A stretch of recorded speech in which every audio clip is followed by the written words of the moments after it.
Welcome to Family Basics 101. I'm Dr. Bruce McClure, and as we begin the third of a five-part series on mental illness, today we will talk about reactive attachment disorder. In order to begin understanding attachment disorder, it is first necessary to understand what attachment is and the role attachment plays in the development of human beings. According to the U.S. National Library of Medicine, attachment is the basic emotional, basic physical, and the basic social interactions between a child and that child's primary and that child's secondary care providers, especially the maternal bonding. This bonding is typically accomplished by age 5. Now, reactive attachment disorder happens when the emotional, the physical, and the social interactions are and the healthy touch needs are unmet by the time a child is 5 years old. So the child has an adverse reaction to proper emotional, to proper physical, and to proper social encounters. If it is not developed properly, then the child begins to have an adverse reaction. Thus, we have reactive attachment disorder. If the primary or the secondary caregivers lack parental skills or abilities, is mentally challenged, the parents are isolated socially, if there are frequent changes in the primary or the secondary care providers, attachment disorder is much more probable. Also, it has been found that if children are raised in orphanages, if children are raised by children rather than an adult care provider, then there's a higher probability that reactive attachment disorder might take place.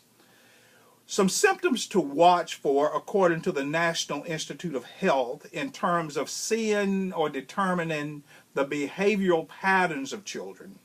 If the child makes no distinctions between strangers and care providers, if the child is not responsive to soothing, gentle touch, humming, a quiet environment, if the child avoids primary as well as secondary care providers, if the child is socially maladjusted but feigns or pretends to be a social butterfly, which is a key deceptive trait of reactive attachment disorder.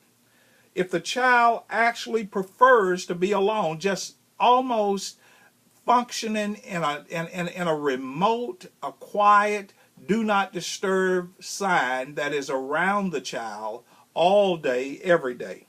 If the child does not enjoy any type physical interactions, many times the attachment disorder is divided into inhibited and disinhibited. In the inhibited, the child basically does not want to be touched or soothed by anyone. In the disinhibited, the child will attach to anyone, but it's always a superficial. The child will cling to almost anyone, but it's basically a very superficial. The ongoing expectations that people will see and notice in the behaviors of reactive attachment children are social problems, withdrawal, somatic complaints, anxiety, depression is going to be prevalent, thought problems, attention problems, delinquent behaviors, aggressive behaviors, a lack of empathy. They can't weep when others weep. They can't celebrate when others celebrate. They show no feelings. They show no remorse. They show no guilt. And excessive self-monitoring. The reactive attachment symptoms are associated with higher rates of hyperactive and other behavioral and emotional problems that are found in children. Now, clinical studies suggest that the reactive attachment disorder is also associated with deficits in social relatedness, delayed language and motor skill development, failure to acquire age-appropriate self-care. In essence, you see ongoing throughout that child's life, moving forward from age 5 into the rest of their young adulthood, the rest of their adulthood, almost permanently in their lives, the ongoing problems with this reactive attachment disorder, which has its own set before age 5, will continue to follow the child. If attachment disorder is not treated, the child will really develop a maturing sense of perpetual anxiety, a perpetual sense of depression, and an escalated psychological complication. Now, that psychological complication can be masked and it can be hidden until something triggers inside the child.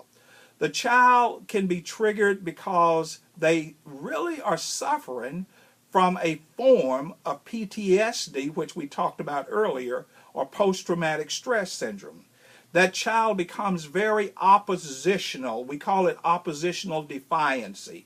That child moves into conduct or behavioral disorder, and then ultimately as an adult, that child will manifest that earlier reactive attachment disorder into adult antisocial behavioral personalities. In the book of Genesis, chapter 16, verses 11 through 12, the Bible has a story about a family, Abraham, Sarah, Hagar, and Ishmael. And some critical things happened in the life of that family. You'll have primary and secondary care providers. Primary will be Abraham and Hagar. Secondary will be Sarah and Abraham. But I want you to see what's going to happen when that primary and that secondary and the child does not really connect. Hagar's son through Abraham is named Ishmael. That name means God shall hear. God names the baby Ishmael because God had heard Hagar's afflictions. Hagar, the mother, starts out as a slave. She ends up a mistress. Then she ends up a runaway. She receives love from Abraham, yet she's not loved because Abraham is in love with his wife. She receives love from Sarah, yet she's not really loved by Sarah because she's really only a slave to Sarah. And then she has this boy named Ishmael. Only God can handle Ishmael. The name means God shall hear. God then tells Hagar that her son will be a wild man, according to the King James translation of Scripture. That means this boy will be a wanderer. He will be lawless. He'll be an unharnessed free spirit. That's reactive attachment disorder to what has happened earlier. I'll see you back in class again next time. Don't be late and don't skip class.